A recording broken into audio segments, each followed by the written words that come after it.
members and also any alternates that are sitting in for members today. In lieu of a roll call, I know that Tyler is keeping track of through attendance and will make notes of it as well. And William is assisting in that area as well. With that, I'm going to turn it over to my co-chair, Tyler. Yeah. So copies of last month's meeting minutes were provided.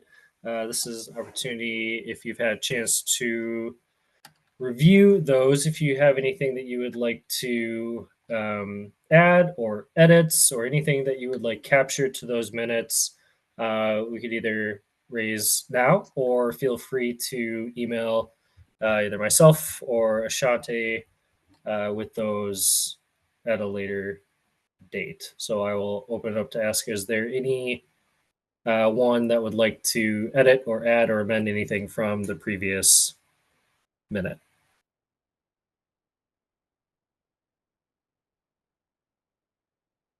Nope. Okay.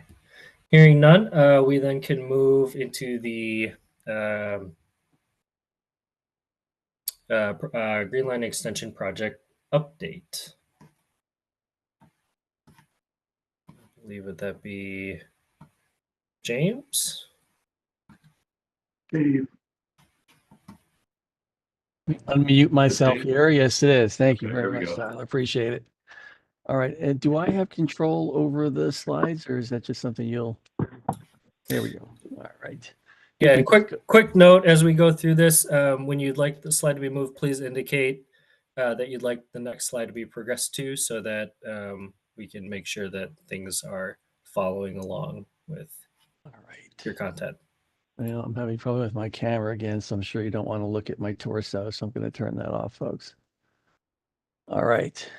All right. So again, we're moving. You could go to the next slide. Thank you very much. We're going obviously further down the line here. We're about 75% done of construction.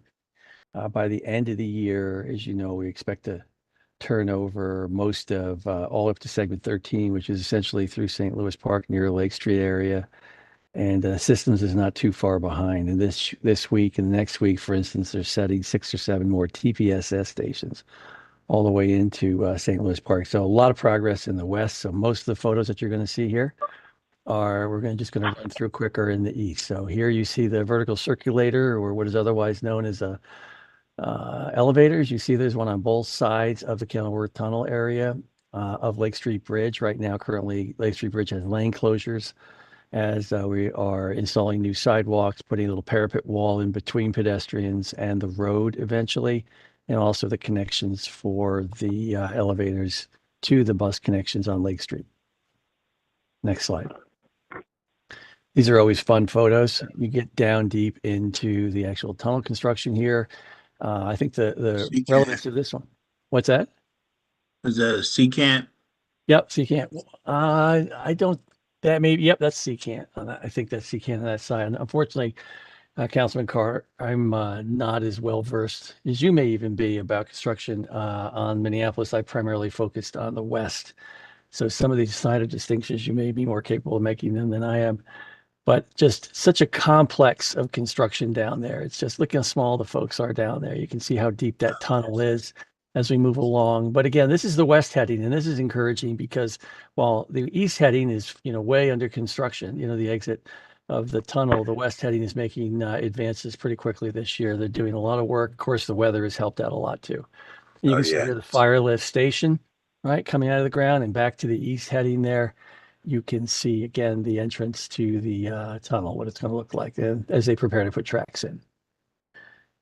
And here we go. We've got the overhead contact system, some system work going on at the Burnham Road Bridge.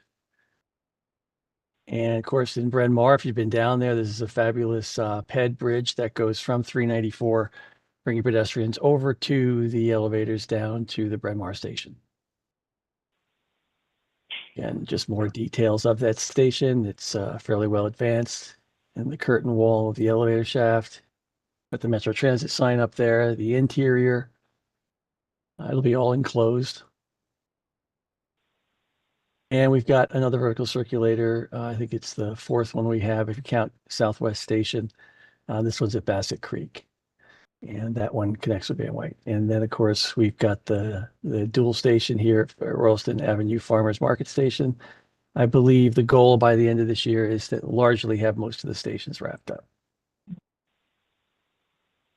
And some live signals. You know, the systems guys are, I've got all the OCS poles up, wiring done mostly through Eden Prairie, Minnetonka, and now they're working on the signals and they're working on the fiber optic work.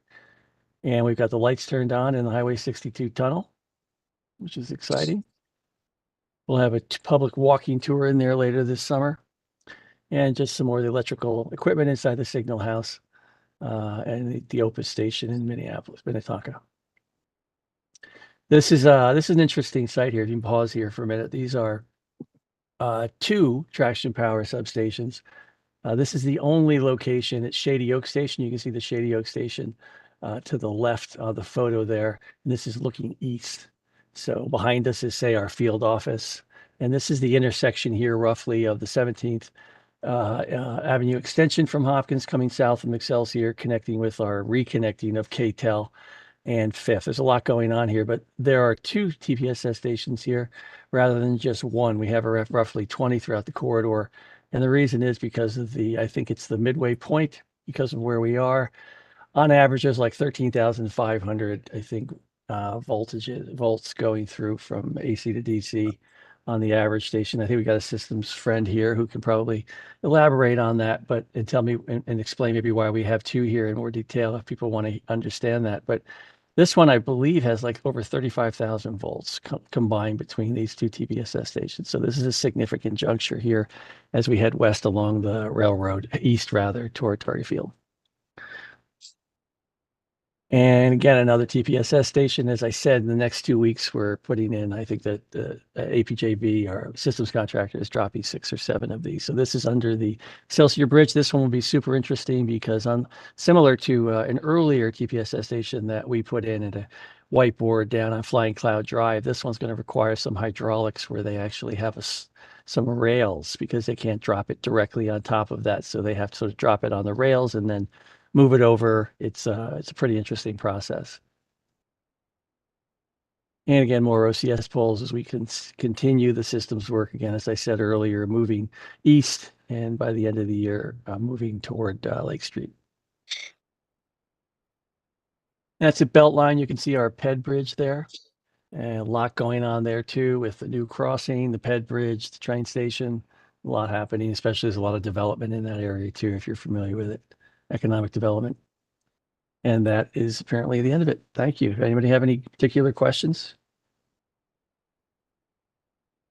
If not, thank you very much for your time. Appreciate it. I have a question. Mr. Skibby, go ahead. Yeah, just wondering about options for folks who might be living around that area, if they can walk up to do job applications or anything like that, if there's access for that. Job applications for the contractor? Yeah, if there's like a way you can route them. Yeah, there is. The way we're From routing a people is just go project directly office. to the contractor, to their office.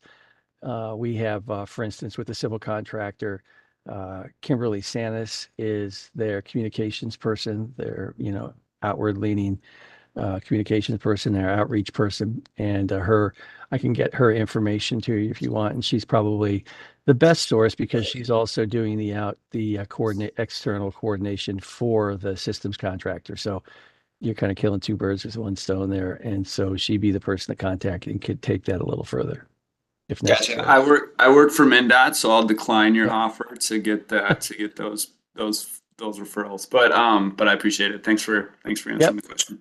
Yep. Hey, Sean. Kimberly is also the connect person for the MnDOT 494 project. Okay. Same role. Nice. All right. All right. Are there So any she's other with questions? Metropolitan. Sorry. No, go ahead. No, you're fine. Any other questions for James? All right, we can move on to consent business. I believe earlier this week, the DBE and workforce reports were sent out for your review and are included in your handouts and are also available on the advisory committee page. Any questions on those? John can move forward to cover the DB achievements on the project.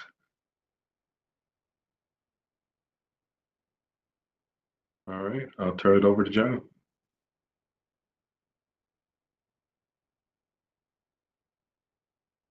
Next slide, Jason.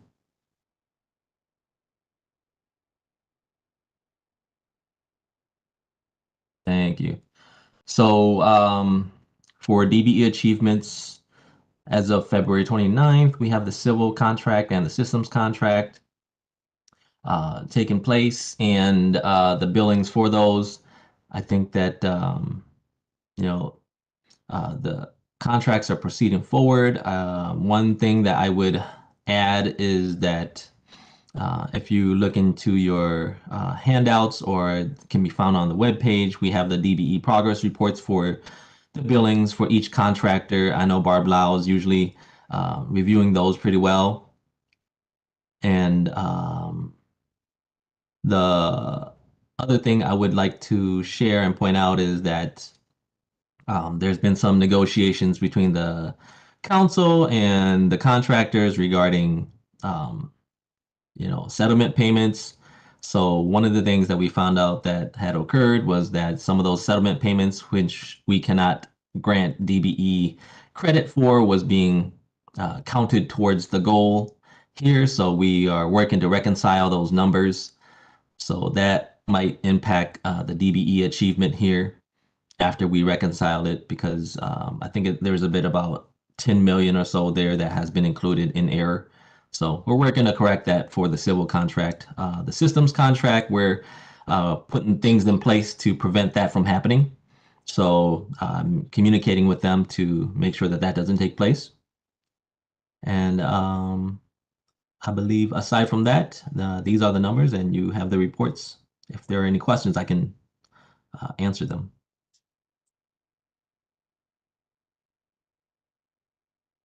All right, I will hand it off to Tyler or Elaine for the workforce. Thanks, John. So normally this would be the part where Elaine would be covering the workforce achievements. Just wanted to let this group know that there's currently some start and I guess ongoing discussion, or revisit of discussion, I should say, between the Minnesota Department of Human Rights and the council regarding some systems access to LCP Tracker to better allow us to collect these data reports and produce. They kind of go through a bit of a roundabout way to make it to this point. So we're trying right now in some discussion. But in the meantime, we are not going to be speaking on those numbers for this meeting. We hope to have a system set back up to resume report out on that. We'll certainly cover missing gaps of data at our next meeting. If you do want to know more detail regarding workforce achievements, please reach out to me directly at the department, and I'm happy to provide data as requested. But that's where we're at with that section. So given that, we will instead move into joint venture project updates. And I believe Krista is up first from LMJV on the civil side. Thanks, Tyler. Sorry, guys, for hopping in late. I'm actually remote today. I'm over at Lake Street Works, high school program over here on Lake and 4th, right? A couple blocks down from the Lake Street station for our project. So it was a little tough getting online here. So I apologize. And I'm also going to have to cut out early because we are doing interviews with their participants today, mock interviews. So it's a pretty exciting day. over here at Urban Ventures Lake Street Works. So civil contract DBE updates. Like John said, there's some numbers being looked at and everything, and also going to be changing up the look of the report that we give you guys so that it's a little bit more clear, as well as quarterly supporting documents to show, you know, when there has been a contract value change, you know, whether it be the questions always, you know, is it due to scope of work or what, and what ramifications or what changes were made to help keep it in compliance. So to provide you guys with that written information will be great moving forward. March was a busy month for us. We'll be talking about workforce in a little bit, but the DBE is working on our project. Spot on. E&J, Gunner Electric, MBE, our trucking, on-call pavement, PWS, who is also the Lunda Mentor Protege partner, safety signs, Stonebrook Fence, and Sun Mechanical. Work continues great with them. Communication is great. Just had a meeting with them all yesterday. Any questions about our DBEs? Great. So let's move on to workforce. And I do have a report that I will share with you guys after I quick show you guys the in and out. I'm going to jump on with a document I didn't have complete, and I have ready to show you guys. That'll help with what Tyler just talked to you guys about, because we also have the workforce numbers at our fingertips. I almost said fingerprint, but anyways, transfers in and out.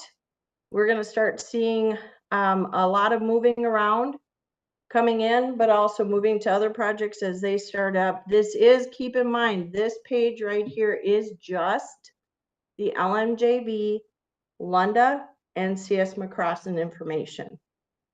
So there's that. Are there any questions about the in and out report here? If not, I will share with you all the 2024 first 3 months at a glance report by trade. Krista, I'm just going to be the noisy one. Can I ask a question about that slide, the in and out report? Please. Is it Sean talking? Yeah. Awesome. Yes. So I saw the breakdown demographically. How is the return? I'm not sure exactly what I'm looking at, so feel free to provide context to help answer my question. But how is the retention / rate of return with people of In and color? out one? Yeah. The rate of reach. So we're in the process of starting, you know, the return and stuff of individuals. Whoa. The rate of return rehires is pretty darn good. But there's also with the major discussions happening right now, Sean, with new hires also bringing in the new. But our rehire return overall for the 3 entities, and that covers you guys, laborers, carpenters, cement masons, and 49ers, is pretty strong for our project, especially for this next year, because this is our next big busy one. And then you will be seeing transfers quite a bit, because we have within the Twin Cities right now a lot going on with this project. And hey, Sean, you're going to love this, with MnDOT's 494 and the Mendota Bridge. Those are the 3 big dogs for us right now. So does that answer your question? Yeah, mostly. Can you provide context to when you say it's pretty good? What is, like, what's the industry standard for pretty good? Well, for our return rehire, and I can speak for both Lunda and LMJ. Actually, I can speak for all 3 entities. When I say pretty good, our return rehire from furlough is close to 100%. Oh, okay. Yeah, so very good. Great. But I understand those number, you know, because pretty good to somebody could mean maybe 60%, right? Right. So Yeah, it's exactly. almost full return when I say over the next, you know, between now, you know, we saw March.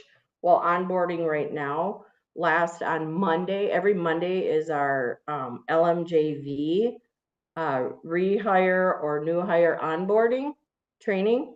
before they can go on the project. And we had 10 individuals. Some of them are going to other projects, but we had them in our office at the light rail project returns. And then we had one new hire. So it was pretty fun. So almost 100% returns. Chris, this is Ashanti. I think just to kind of further Sean's question, I think what would be really useful and beneficial to the folks on this committee, if you have any recalls or employees that were recruited from Building Strong Communities, and especially any of those community-based organizations that participate on this committee, I'm sure that information in terms of their retention and recall would be definitely useful to members of this committee. Well, I can give you the update for this from the start of the year to today. For Building Strong Communities, we're at 0 because they're on other projects right now, because 2 of them are crane operators that we don't have that type of heavy equipment operating for their skill level happening on our project, but we have it happening at 494 and 2 other areas. So so there's that big picture where we talk about the company entirety, type deal. There is one from Building Strong that will be brought back this next month from again, the trifecta there, the Lunda, CS McCross, and LMJB.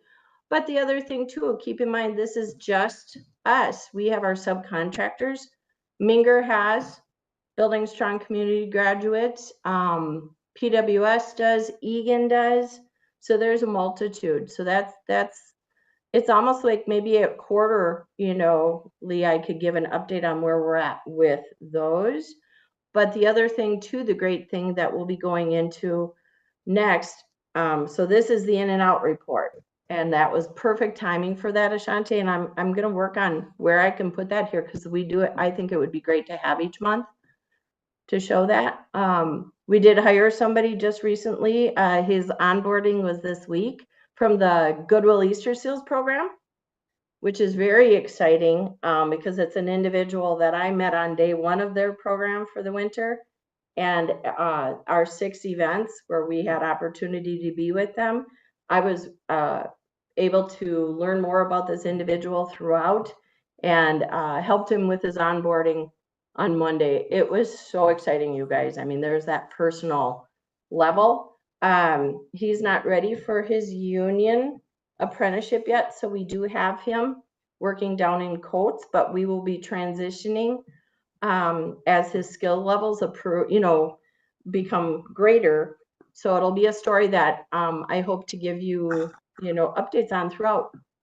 So there's one fun one. The other I'll talk about later is Building Strong has their graduation coming up, and Krista has her own personal goal that I'm working hard to push our team regarding that graduation and being able to hand over some Lunda, LMJB, CS McCross, and hard hats at graduation. But that's coming up. Sorry, I got sidetracked a little there with your great question, Ashanti. No, that's great. I think even Building Strong Communities and other folks that may have been recruited from community-based organizations that have worked on this project, it is important to know, even if they're not being recalled back on this project, that they're still being retained in the industry and in the company. I think that's still to track that. Still valued information and important. So no, thank you for that and the additional information that you provided. Absolutely, Ashanti. I love the questions. You know that, the more that we can show the success or the work being done for the success. Yeah, I love that. So thank you. So you guys, here's the report. Can everybody see it? Okay. It's the nice colorful numbers. I am going to be negative during this, and you guys aren't going to believe that you're hearing this out of Krista. But can't see anything. There's nothing on the screen. I have it. I can see it. I can't see a thing. There's nothing there. Who else I can besides I can see it. I have it. I have it as well. No, Elaine, that's not Yeah, my, I can see it too. well, you've already been emailed it. I'll email it again to you. I'm sorry. I don't know the technical side of it, but others can all see it. So, what I it can see it is- now. Okay, so what it is, you guys, is the breakdown by the trades that you do see every month from me. I have started including at least the 1 month in advance look. This time I wanted to show you guys from January to March where we were at. And the thing you will see, let's look at those higher workforce hours. Carpenters, okay, keep in mind, I'm gonna go show you the good ones first, hold on. Take a look at the operators, equipment operators, 6,000 hours, 8%, almost 9% female participation. You guys are gonna see that increase. We have a great crew of female operators that are out on our project. There are 4 right now. And we're going everywhere from a crane operator as an apprentice to a concrete pumper, to the front end loader. I mean, the magnitude of the work that they're doing is awesome. So there's my celebration one. My other celebration, as you guys always hear about, are the painters. They have the low numbers, right, for the hours, but look at their participation. Their crews are diverse and extremely talented, and so great to celebrate the diversity that they bring to the table of their skills. Now I'm going to bring up the bad things on our list. And yes, this is coming from the contractor. I went throughout the light rail office yesterday with a very, as you guys know, I have a nice strong voice. It was very strong and it was very upset. If you take a look at our carpenter numbers, 3,500 with 0% female participation, not acceptable in my mind at all. Hey, it's great. Our POCI, we're double exceeding, you know, or not double, I'm back to the old numbers, but 41%, that's great. But we're looking at female participation numbers. Take a look at the laborers. And this again, 7,000 workforce hours in a month, 0, not one, not acceptable. And you guys see, here I come, not acceptable at all. I'm now taking some extra time and I'm doing a breakdown of this report by contractor, and I am meeting with our leadership team, and we are creating an action plan to move forward with it, because I said I would quit if nothing happens. And I stand behind that word, because I truly believe in everything that we do here at this meeting. You guys hear me all the time about the fun hoorah stuff. It's not acceptable in my mind. It was March, there were 7,000 laborers, 7,000 hours by laborers alone, and not one female. We have a great pool of candidates this year. 108 people are graduating from Building Strong Communities on May 3rd. And I have a list. I have interviewed half of those, mock interviewed, quote unquote, half of those individuals. And there are only a handful that I would not recommend to any contractor to hire. It is a great pool. And so I will be having meetings with leadership moving forward to create a plan. I'd be happy even if our team, whether it be Linda, LMJV, you know, CS McCrossin, would commit to hiring one of each of our trades. That's what I asked at the beginning. I need to see it happen. I need to, and I debated about showing you guys. I'm like, well, that's what this group is about. So there you go. It's not okay, and know that I stand behind that. Any questions before I take this slide off? No, I like you putting their feet to the fire. It's not okay. I've worked too long in this industry with too many great programs, and I see Julie's on, I think, right? Right, Julie? You know, there's too many great opportunities, and for us not, I mean, Building Strong Communities program was launched because of this project. I know I'm preaching to the choir, you guys, and excuse my, expression, but that I believe so strongly in this, that in my name, I love what I do. I love working with everybody, and it's not okay. These individuals need to have hope, and we need to provide it. So Krista, could you, and this is Julie Brecky, and sorry I was off screen when you referenced me. Hi, nice to see you, Krista. Hi, Julie. Could you share what you think some of the barriers are? Well, I can tell you, and here's the easy answer right now. We're just starting to bring people back. And those that are back already have those skills, right? So here, and that's old school thought process. Here's let's bring in the new people. It's the perfect time during the bringing back to bring in that new person before it gets hot and heavy, right? To be able to slowly start mentoring them. So that's a barrier right there, is changing the ways that we incorporate, that we transition, that we onboard new people. And what's really exciting, I will have to let you guys know that there is what we call, it's the inclusion task force that we do have between the LMJB and Lenda that meets every week. And we are talking about those. We are implementing, but the great thing is every single one of the 5 that are on our team say we're not talking, we're doing. So Julie, to sit down and create that list of barriers, but that action plan of how to overcome those, how to change, it's truly, I say it all the time in our next Rosie's and Robbie's theme is going to cover a little less talk and a little more action. Right? Well, I think this group has talked repeatedly about how we need to deepen and broaden the channels of talent that are coming to construction and really figure out ways to create accessible opportunities for people of color and women in this field. We're going to need it.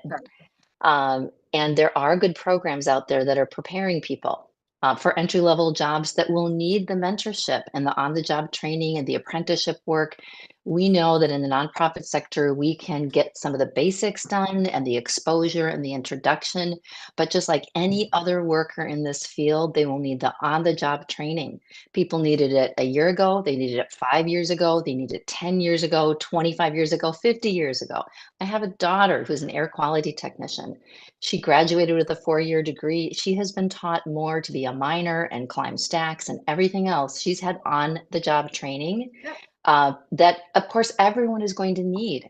We have to create a mentality that diversity is welcome in construction and that culture on work sites needs to be, it's about raising awareness, right?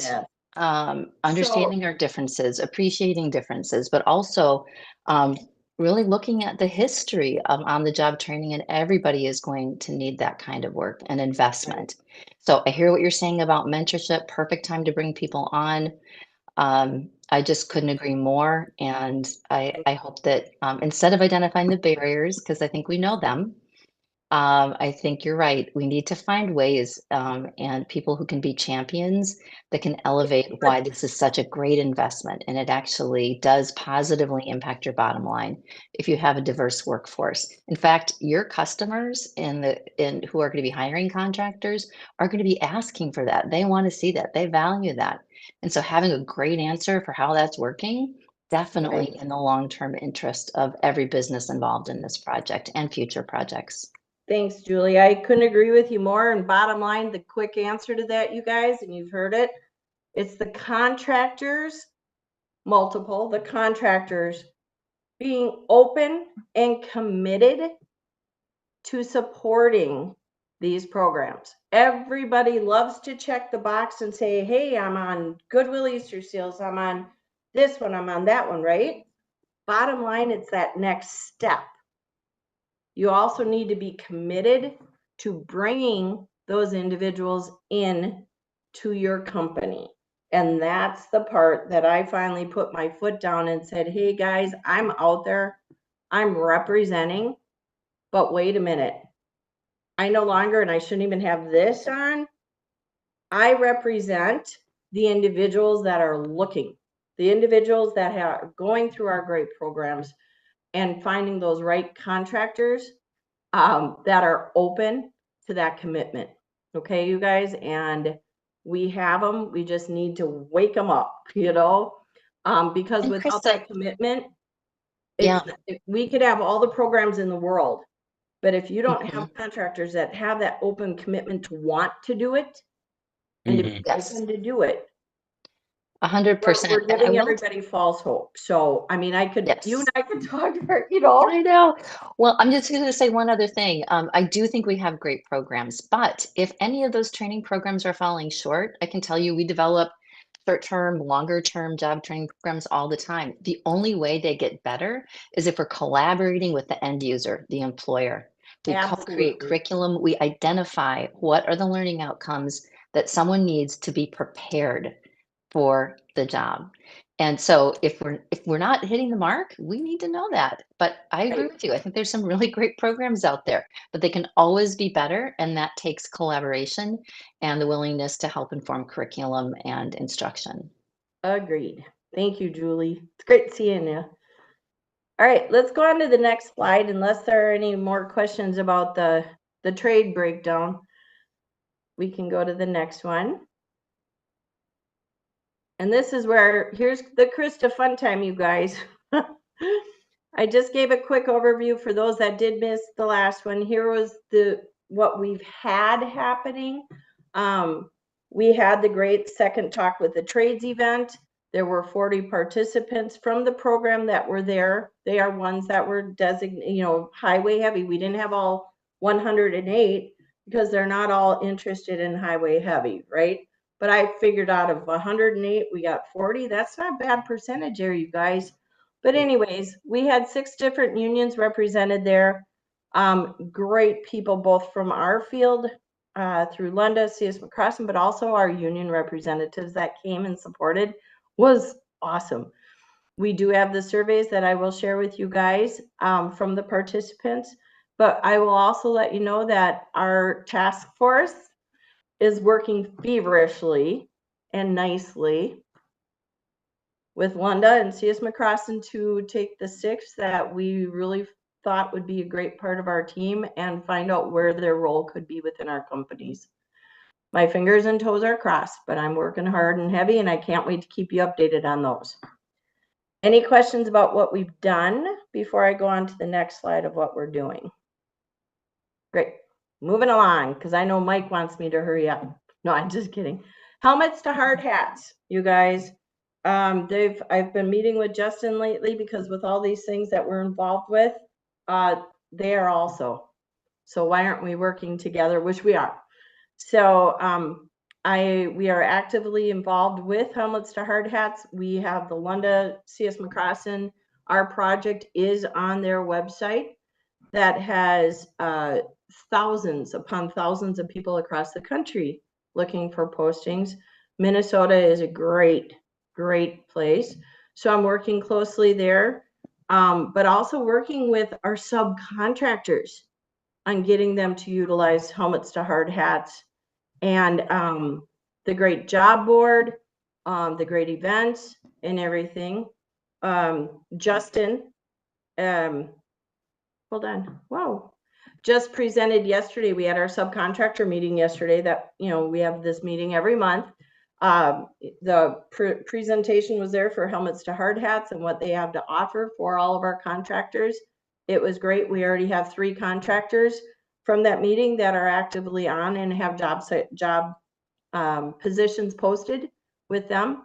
And the other great thing is they will be working with us throughout now and the end of the project on our various events, such as an event that we do have coming up, which will be the next slide. But we have a Junior Achievement Day coming up, and it's with an ROTC class. So why not partner with Helmets to Hard Hats?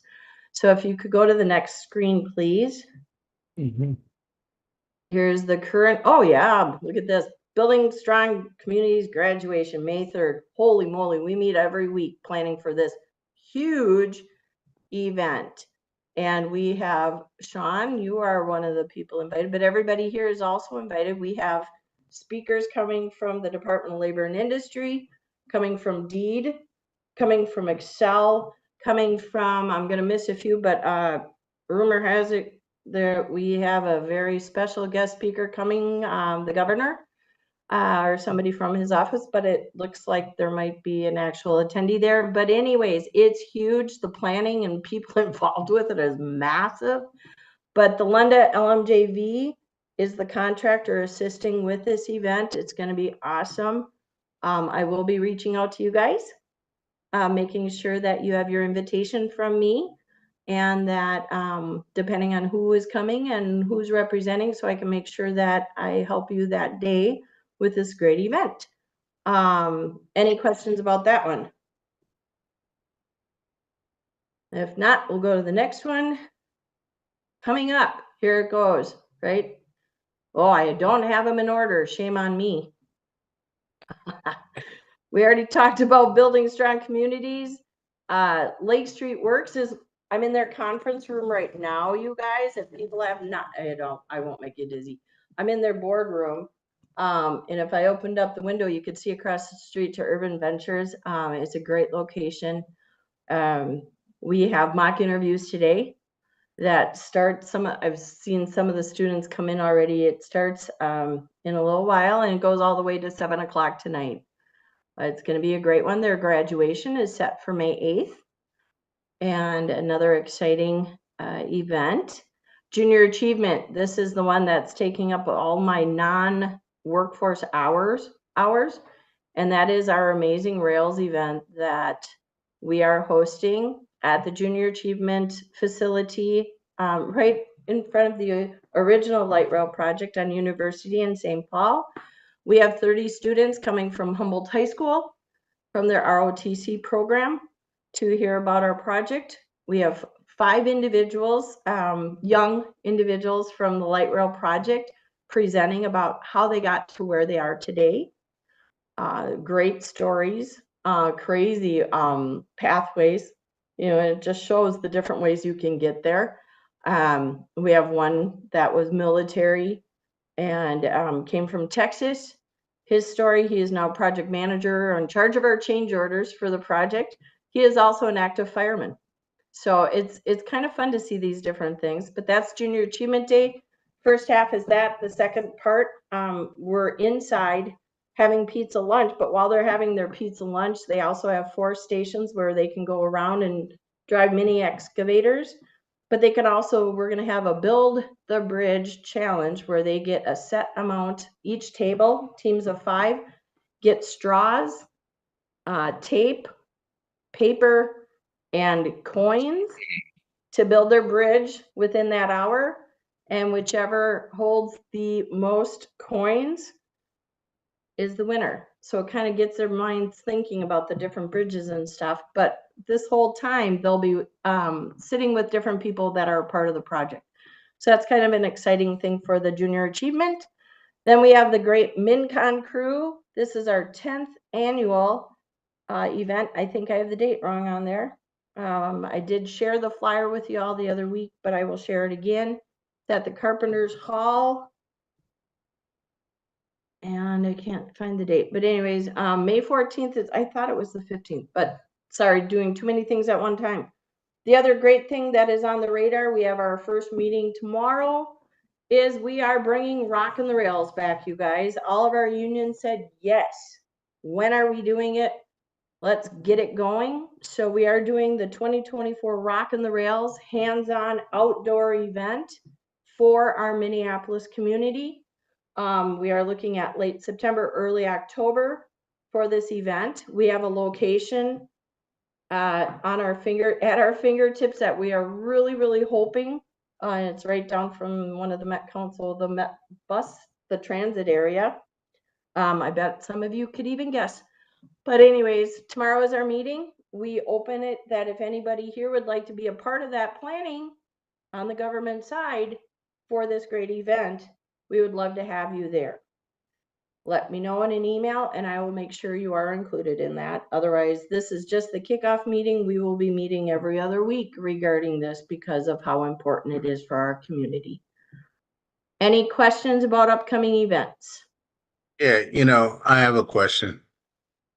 This is my first meeting, and I'm usually working like 2-3 months out on everything.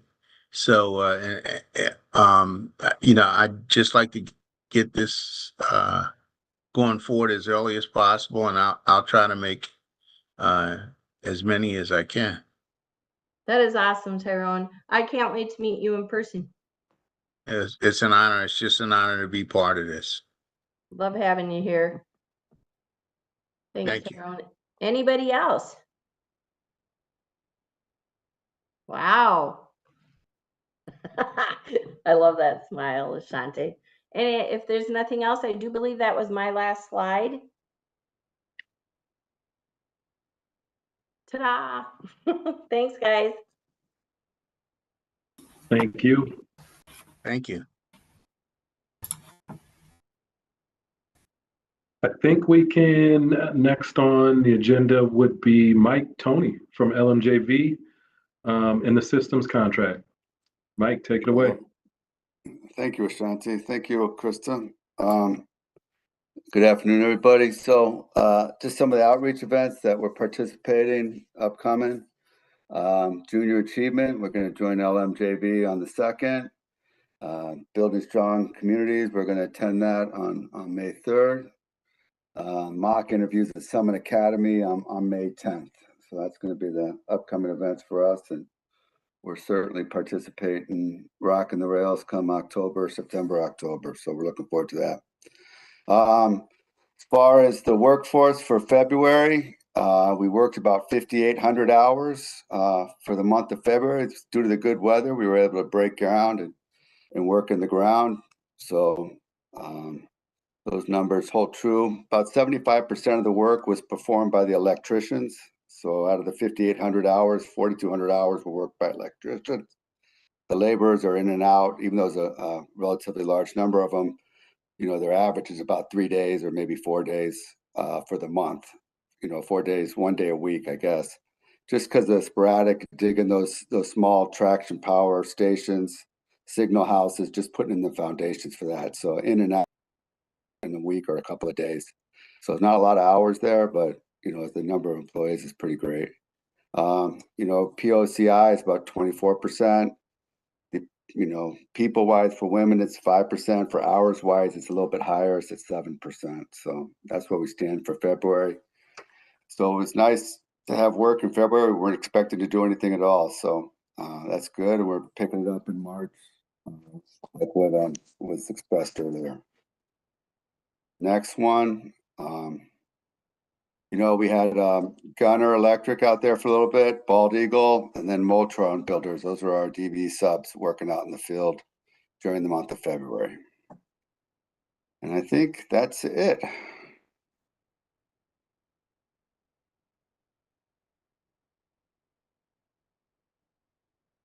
Any questions for Mike?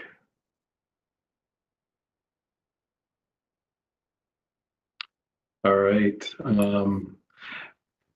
Now we move into the time where any committee members got any events that are going on, announcements they would like to make in terms of activities or things that have occurred.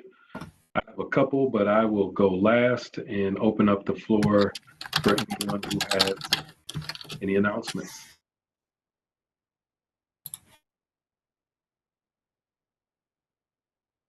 I'm the only one that always has announcements. Okay.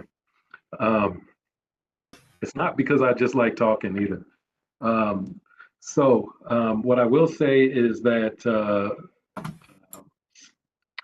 some of us from the Council and the Office of Equity and Equal Opportunity had the opportunity to go to DC last week to attend USDOT's Civil Rights Summit and training. And we got to really converse with some of the subject matter experts, the folks who are responsible for writing the legislation from DOJ and from USDOT, all modes, and really dig into some of the topics that we've discussed here at this committee, specifically prompt pay for DBEs. There's some changes with the new rule, some requirements that will require us as owners and direct recipients to be less passive in our monitoring and reporting on prompt pay. As we know now, most of that monitoring happens when we get a complaint from a DBE on the project that they're not being paid. And I think mostly is that because, you know, small businesses don't want to make waves, and you know, they don't have a lot of leverage. So that is something that is being experienced nationwide and in the territories.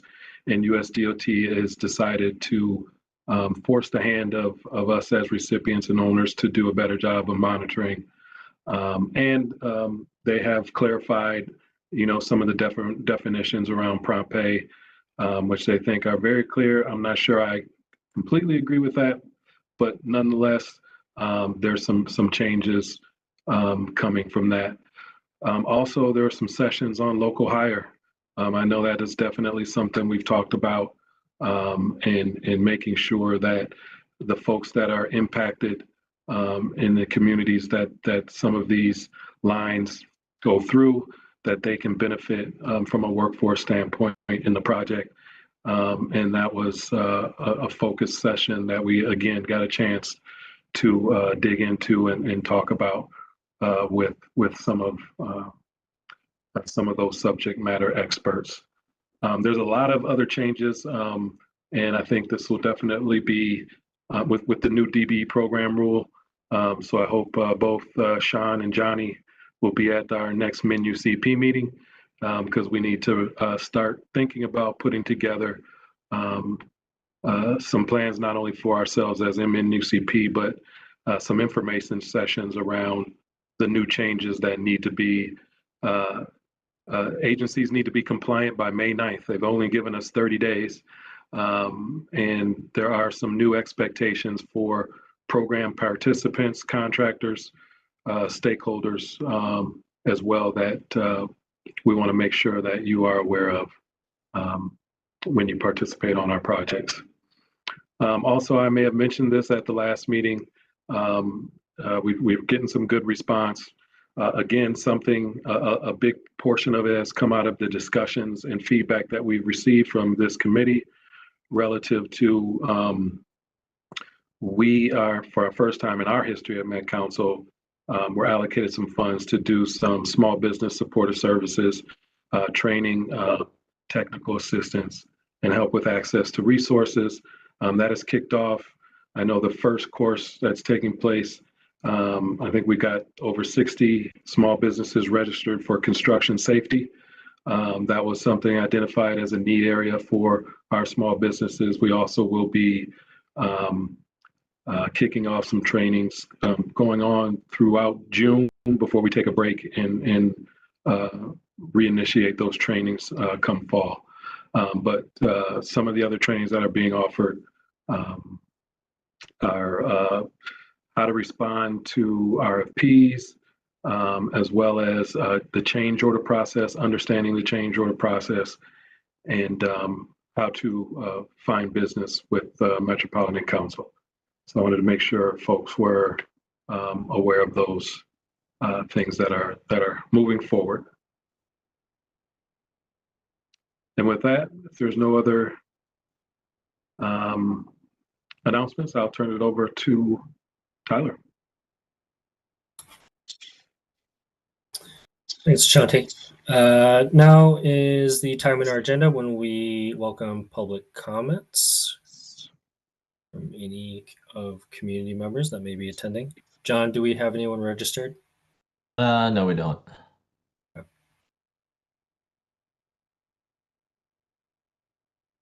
All right.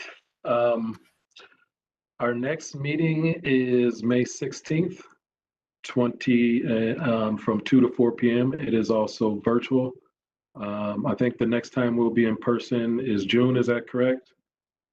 In any event, next meeting May 16th. Hope to see all of you there. And with that, I'm going to call the April meeting and adjourn.